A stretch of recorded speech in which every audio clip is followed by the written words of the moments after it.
কুরবানি কি পুরো পরিবারের পক্ষ থেকে একজন দিতে হবে নাকি সামর্থ্যবান প্রত্যেকের দিতে হবে? আই রিপিট, আমি আবার বলছি, প্রশ্নটি হচ্ছে যে অনেকে এই প্রশ্নটি করেছেন যে পুরো পরিবার থেকে একজন দিলে হয়ে যায় নাকি সামর্থ্যবান প্রত্যেকের দিতে হয়। সম্মানিত দিনী ভাই এবং বোনেরা, এটি একটি মতবিরোধপূর্ণ মাসআলা, অর্থাৎ এই মাসআলার ক্ষেত্রে স্কলারদের মধ্যে মতভেদ পাওয়া যায়। এক্ষেত্রে দুইটি মতামত। একদল স্কলার বলেছেন যে এটা পরিবারের পক্ষ থেকে একজন দিলে আদায় হয়ে যাবে। অপর মতামত হচ্ছে যে না, সামর্থ্যবান প্রত্যেকেরই দিতে হবে। আমরা দুইটি মতামত নিয়ে আলোচনা করি। প্রথম মত হচ্ছে যে এক পরিবারের পক্ষ থেকে একজনই যথেষ্ট। এই মতামতটিও দলিলের দিক থেকে বেশ শক্তিশালী।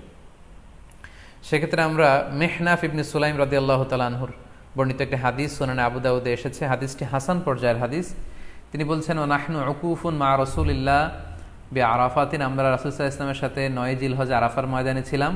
কলা, তখন আল্লাহ রাসূল সাল্লাল্লাহু আলাইহি ওয়াসাল্লাম আমাদেরকে বলেছেন, ইয়া আইয়ুহান নাস, হে মানব সকল, ইন্না আলা কুল্লি আহলি বাইতিন ফি কুল্লি আমিন উদহিয়া, অর্থাৎ প্রত্যেকটি, আল্লাহ রাসূল সাল্লাল্লাহু আলাইহি ওয়াসাল্লাম বলেছেন, প্রত্যেকটি ফ্যামিলির জন্য প্রতি বছর একটি কুরবানি ওয়াজিব হয়।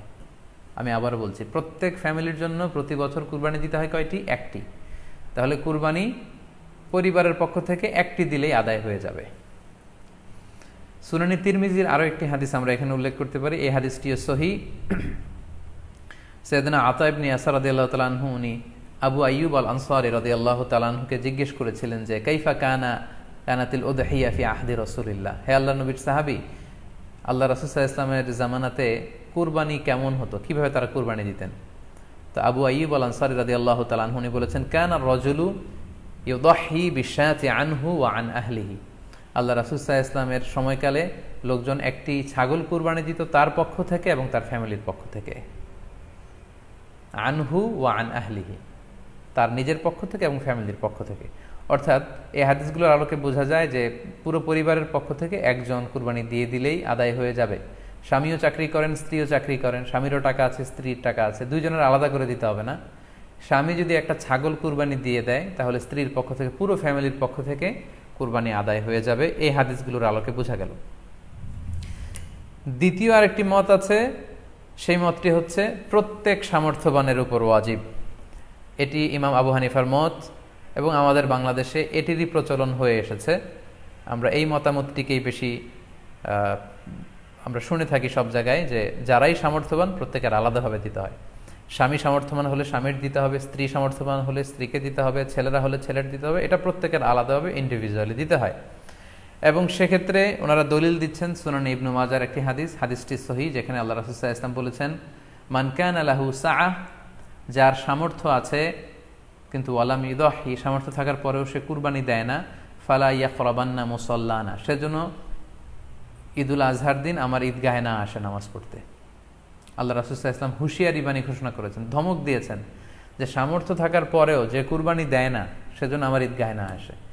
এই হাদিসের আলোকে ওনারা বলেছেন মান কানা লাহু সাআহ, যার সামর্থ্য আছে। ওনারা বলছেন যে এটা ইন জেনারেল, ব্যাপক, যারই সামর্থ্য আছে তাকেই দিতে হবে। সো এখানে বাস্তবতা হচ্ছে দুই পক্ষেরই খুব ভ্যালিড দলিল আছে। আর কোনো মাসআলার ক্ষেত্রে যখন মতবিরোধ থাকে, দুই পক্ষেরই দলিল থাকে, সেক্ষেত্রে বাড়াবাড়ি করাটা অনুচিত। বরং এটা হচ্ছে ইসলামের সৌন্দর্য, এখানে প্রশস্ততা রয়েছে। সো যারা মনে করে যে ফ্যামিলির পক্ষ থেকে একজন কুরবানি দিলেই আদায় হয়ে যাবে, তাদেরও দলিল আছে, তাদেরকে সেটা করতে দেওয়া উচিত। তবে আমরা এটাকেই সাজেস্ট করি যে প্রত্যেক সামর্থ্যবানের উপর কুরবানি দেওয়া উচিত। এতে করে যিনি কুরবানি দিবেন উনি সওয়াব পেয়ে উপকৃত হলেন, আবার উনি কুরবানি দেওয়ার কারণে গোশত বিতরণ করলেন, ফলে গরিবরা উপকৃত হলো। সো সামর্থ্যবান প্রত্যেকেরই উচিত বেশি বেশি কুরবানি দেয়া। আশা করি এই মাসালাটাও আপনারা বুঝতে পেরেছেন। সম্মানিত শুধু আমরা আমাদের লাইভের একেবারে শেষের দিকে চলে এসেছি। আমরা খুব বেশি লম্বাচড়া করতে চাই না, যদিও বলেছিলাম সংক্ষিপ্ত লাইভ, মাঝখানে একবার ইন্টারনেট এবং ইলেকট্রিসিটি চলে যাওয়ার কারণে একবার ইন্টারাপ্ট হলো। এ পর্যায়ে আমরা অল্প কয়েকটি রিমাইন্ডার আপনাদের সাথে শেয়ার করে আজকের আলোচনাটুকু আমরা এখানেই জবনিকা টানবো, এখানেই আমরা আলোচনাটি শেষ করবো ইনশাআল্লাহ। প্রথম যে রিমাইন্ডারটি আপনাদের সাথে আমি শেয়ার করতে চাই সেটি হচ্ছে, সম্মানিত শুধু আমরা অনেকেই বাজার থেকে পশু আনার সময় বা কুরবানি করার সময় পশুর সাথে অনেক বেশি অমানবিক আচরণ করি। এতে করে কিন্তু আপনার কুরবানিটা, পুরো কুরবানির প্রক্রিয়াটাই প্রশ্নবিদ্ধ হয়ে যেতে পারে। তাই আজকের লাইভের মধ্য দিয়ে যারাই আপনারা যুক্ত হয়েছেন আমি সবাইকে বলছি আমরা যাতে পশুর সাথে মানবিক আচরণ করি, কুরবানির পশুর সাথে এমন কোনো আচরণ যাতে না করি যাতে ওর কষ্ট না হয়, আমরা যেন এটা খেয়াল রাখি। বিশেষ করে জবাই করার আগে পশুকে ভালোভাবে রশি দিয়ে বেঁধে নেয়া এবং ছুরিটা যেই ছুরি দিয়ে জবাই করা হবে সেটা খুব ধারালো থাকা। আল্লাহ রাসূল সাল্লাল্লাহু আলাইহি ওয়াসাল্লাম কিন্তু এই দিক নির্দেশনা আমাদেরকে দিয়েছেন। সুবহানাল্লাহ, ইসলাম যে কতটা চেক অ্যান্ড ব্যালেন্স, কতটা ভারসাম্যপূর্ণ জীবন বিধান। আল্লাহ রাসূল সাল্লাল্লাহু আলাইহি ওয়াসাল্লাম সহিহ মুসলিমের বর্ণনায় তিনি বলছেন, ইযা যাবাহতুম ফাআহসিনুয যিবহা, তোমরা যখন জবাই করবে সেখানেও তোমরা ইহসান করো। কেননা আল্লাহ তাআলা সব জায়গায় ইহসানকে অবধারিত করেছেন। আমরা জীবনে যাই করব না কেন সেটা ইহসানের সাথে করতে হবে। তো পশুটাকে কিন্তু আমি জবাই করব, স্লটার করব, আল্লাহ রাসূল সাল্লাল্লাহু আলাইহি ওয়াসাল্লাম বললেন যখন স্লটার করবে, জবাই করবে, তখনও সেটার প্রতি ইহসান করে তোমরা জবাই করো না। ওয়া ইযা যাবাহতুম ফাআহসিনুয যিবহা, সেক্ষেত্রেও তোমরা সফট হার্টেড হও, সেটাকে ইহসানের সাথে জবাই করো। কিভাবে ইহসানের সাথে জবাই করবে? ওয়ালিয়ুহিদ্দা আহাদুকুম শাফরাতাহু ওয়ালিয়ুরিহ যাবিহাতাহু, তোমরা তোমাদের ছুরিটা খুব বেশি করে ধারালো করে নাও, যাতে করে খুব স্মুথলি স্লটারিংটা হয়ে যায়, খুব স্মুথলি কুরবানিটা তাড়াতাড়ি হয়ে যায়, যাতে প্রাণীটার কষ্ট না হয়। আমরা প্রায়ই আমাদের ব্যাখেয়ালে বা অবহেলাবশত কুরবানির পশু ট্রাক থেকে নামানো, হাট থেকে নিয়ে আসা, এমনভাবে আমরা কুরবানির পশুর সাথে ট্রিট করি, এতে করে কিন্তু অনেক অমানবিক আচরণ আমাদের দ্বারা প্রকাশ পেয়ে যায়। সো আমরা যদিও এটাকে জবাই করব, আমরা যেন ইহসানের সাথে জবাই করি, এই বিষয়টা যেন আমরা খেয়াল রাখি। এটা হচ্ছে প্রথম রিমাইন্ডার। দ্বিতীয় রিমাইন্ডার হচ্ছে, আমাদের দেশে প্রায় এটা ঘটে, জবাই করার পরে অনেক কসাইরা তাড়াতাড়ি এই পশুটার দেহ থেকে প্রাণ বের হয়ে যাওয়ার জন্য ছোট ছুরি দিয়ে জবাই করা প্রাণীটার গলার মধ্যে খোঁচা মারতে থাকে, গলায় বারবার খোঁচা মারতে থাকে। এটা কিন্তু ঠিক না। স্পাইনাল কর্ডে যদি আপনি জবাই করার পরে বারবার খোঁচা মারেন, তাহলে কিন্তু এই প্রাণীটার অপমৃত্যু হতে পারে, অর্থাৎ এটা স্বাভাবিক কোনো মৃত্যু নয়।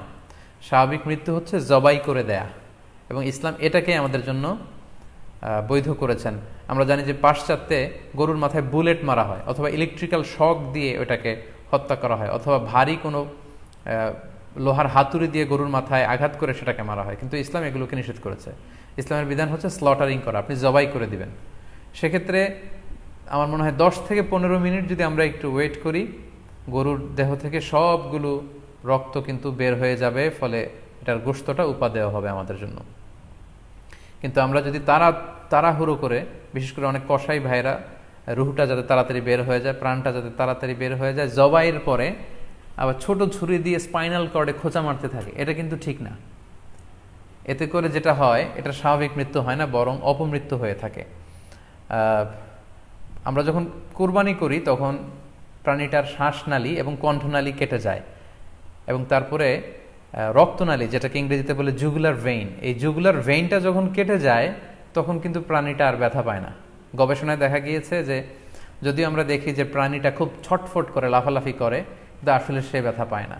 জুগুলার ভেইন যখন কেটে ফেলে তখন ব্রেইন তাকে স্পাইনাল কর্ডের মাধ্যমে হার্টে সিগন্যাল দেয় আরও বেশি পাম্প করার জন্য, আরও বেশি রক্ত পাঠানোর জন্য, ফলে দেহের সবগুলো রক্ত গলার ওই কাটা জায়গা দিয়ে কিন্তু বের হয়ে যায়।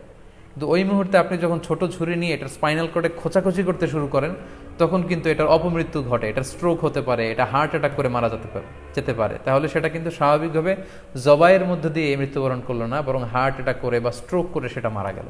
তখন কিন্তু আপনার কুরবানিটা প্রশ্নবিদ্ধ হয়ে যেতে পারে।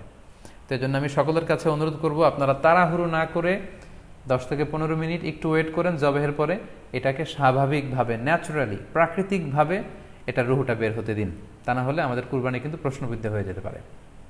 3 নম্বর রিমাইন্ডার হচ্ছে, আমাদের বাংলাদেশের অনেক জেলায় আমরা হিন্দু মুসলমান একসাথে থাকি।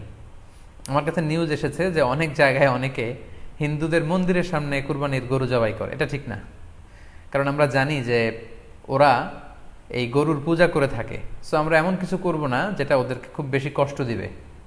সো অনেকে শুনেছি যে উস্কানিমূলকভাবে তারা একটু দেখিয়ে দিতে চায় বা তাদের উপর প্রতিশোধ নিতে চায়, এরকম করে অনেক সময় হিন্দুদের বিভিন্ন গ্রামে মন্দিরের সামনে এই কুরবানির ব্যবস্থাপনা করা হয়। আমি বলবো যে আমরা এটা যাতে না করি।